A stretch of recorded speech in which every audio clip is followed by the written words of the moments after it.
All right, hi everybody. Today we are talking about kind of a hot topic. People seem to have a lot of really strong opinions about this. I mean, you guys saw the title and clicked on the thing, so you know, but we are talking about the differences between emotional support animals and service animals, and like my sort of general opinion about ESAs as a therapist. Like I said, I know that this is kind of a controversial subject for some people, and some people watching this probably have an ESA and so therefore have a really strong emotional reaction to this topic. So I want to be sensitive, and sort of issue like a caveat that like there is a lot of gray area in this subject. And obviously as a therapist, like I have like mental health expertise, but I'm not like the end all be all expert on service animals especially, but on ESAs generally.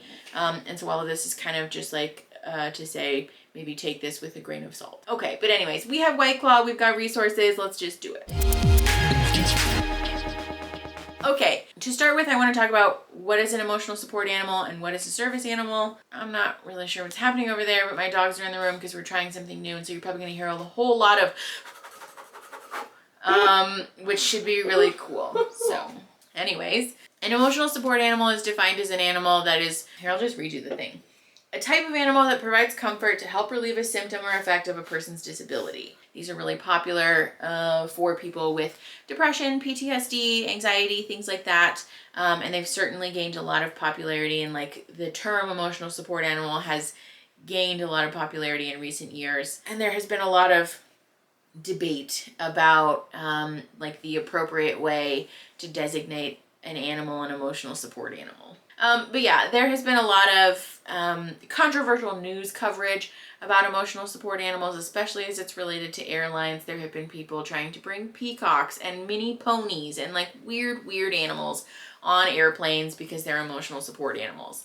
The reason I wanted to talk about this is because usually the means through which a person is able to bring an animal that's been designated an ESA onto an airplane, or that they're able to have, like for example, their ESA living in their apartment and not pay pet rent, is by having them designated an ESA by their therapist or by their medical professional. Therapists are able to write these letters basically saying, client so-and-so has diagnosis so-and-so, and it was my professional opinion that they would benefit from an emotional support animal. Please allow them to utilize this animal in blah, blah, blah ways, blah, blah, blah, signed, my name. I want to like be tactful about this because I also don't want to throw any of my clients under the...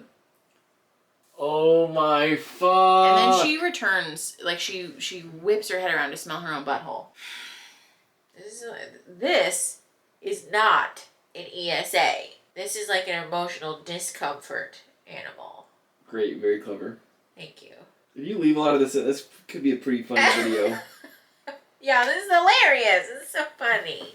Jesus. Okay. One of the reasons that people have sort of negative opinions of emotional support animals is because a lot of people have asked their therapists or their medical professionals or doctors to write these letters for animals that are just pets, that they aren't actually supposed to be used for any kind of service or like comfort for the person, but they just don't want to pay pet rent, or they don't want to buy their dog or their cat a plane ticket, and they don't want their pet to be put in cargo especially is usually the reason. And so these animals that are not ESAs, that have not received any kind of training or certification or anything, are being passed off as these animals that are supposed to be helpful to people. The thing that's sort of tricky about ESAs is that technically they're not supposed to, or like they're not required to have any training. Your animal can be designated an emotional support animal without having received any formal training or education about how to perform specific tasks, which is kind of an issue, because then if you designate your, thank you for licking my toes, if you designate your rescue dog that is like violent or like has piss poor leash training, or pees and shits inside, or like it's just generally a really poorly behaved pet, then like calling it an ESA in the airport goddamn, calling your animal an ESA can get you into kind of tricky territory, because then people view, especially other people like on the airplane for example, view what's going on as you taking advantage of the system, because the traditional understanding of animals that provide support to people are service animals, which brings me sort of to my other point. Please stop. So that sort of brings me to my other point, which is service animals. And what is a service animal? I will just read you the definition for service animal because I'm sure they can put it more succinctly than I can. Service animals are working animals that have been trained to perform tasks that assist disabled people. Yeah. Basically, a service animal is an animal that's been trained to provide specific services. So like the really common understanding of this is like a seeing eye dog. More recently, we've seen dogs trained specifically to be supportive of people with like high social anxiety in events, or to help a person with navigating a panic attack, to keep a person safe who's diabetic, and to keep the person aware of their blood sugar levels and things like that. There are a whole bunch of different things that you can train an animal, especially dogs, to do, but service animals, first of all, are incredibly fucking expensive. If you guys don't know who Molly Burke is, she has a channel on YouTube. She's a blind person and she talks about her experience with service animals and her guide dog Gallop. And her guide dog was trained at this facility in Canada that, you know, trains the dogs obviously from like birth all the way up to like a year and a half or something. But they receive an extensive amount of training. And so they're expensive. They're difficult to get a hold of because they're, you know, the training takes a long time and there's only so many to go around. And so for people to pass off an ESA as a service animal is where we get into trouble.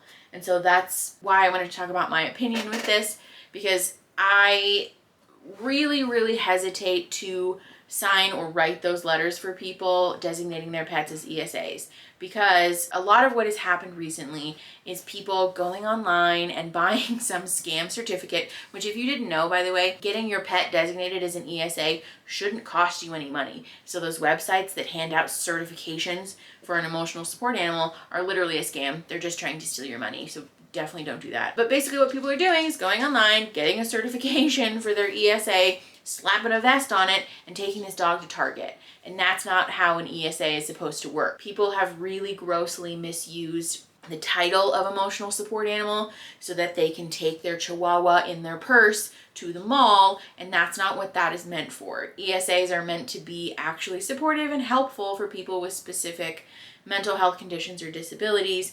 An ESA is not simply an easy title for you to put on your pet so that you can take them in public places, especially restaurants. Even if your ESA serves a legitimate purpose, there are still limitations to what you can and cannot do with them, and that includes taking them to restaurants. So service animals are allowed to be in restaurants and food establishments and things like that because they have been extensively trained and, you know, they provide a person with a life-changing service. They're allowed to be in those environments. A, because their training prevents them from like snapping at people, stealing food, shitting on the restaurant floor, doing things that would violate health code. And the reason that I am really hesitant to sign these letters for people is because what happens is a person will take an ESA, especially one that's poorly trained, somewhere, and the animal will behave poorly because it hasn't been trained, it doesn't know any better. And then that establishment, the general public, the people involved in the situation think then that all service type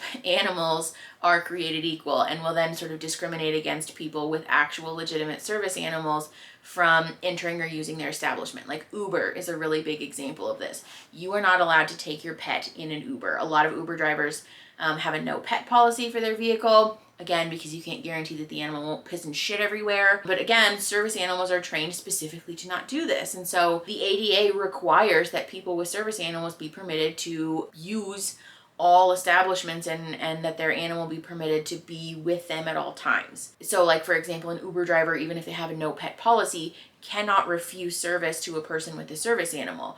But when they have people in their car saying, oh, it's an ESA, it's fine, and then the dog shits on the seat, of course, they don't want anybody with a dog in their car, even if they say it's a service animal. And that's kind of why this is such a hot button issue for people, because we have people who have legitimate disabilities with legitimate service animals that are being denied access or being discriminated against because Karen, who wanted to take her Chihuahua on her flight from fucking LA to San Francisco, her dog fucking bit somebody and like ruined it for everyone. So yeah, if you have a pet or an animal that's an ESA, I would highly discourage you from putting a vest on it, especially when you take the animal in public, if you take the animal in public, because again, it just confuses people and not everybody is educated about the differences there. And so it can really muddy the waters for people who, you know, need an animal to survive, for example. So yeah, I guess I just sort of talked in circles about this. I hope that this made sense. This is just sort of a PSA from a therapist perspective that, like, yes, ESAs can be incredibly useful. My first dog, Savannah, when we adopted her, was designated as an ESA because my husband was deployed and I was highly depressed. So she was a way for me to feel okay, and she provided me with companionship and comfort and things like that. But we really made an effort to not take her places that she's not supposed to be. ESAs, again, can serve a really wonderful purpose, and they are a very useful animal, and the designation exists for a reason. But if you have an ESA, again, I would really encourage you to sort of stay in your lane in terms of what you're allowed to do.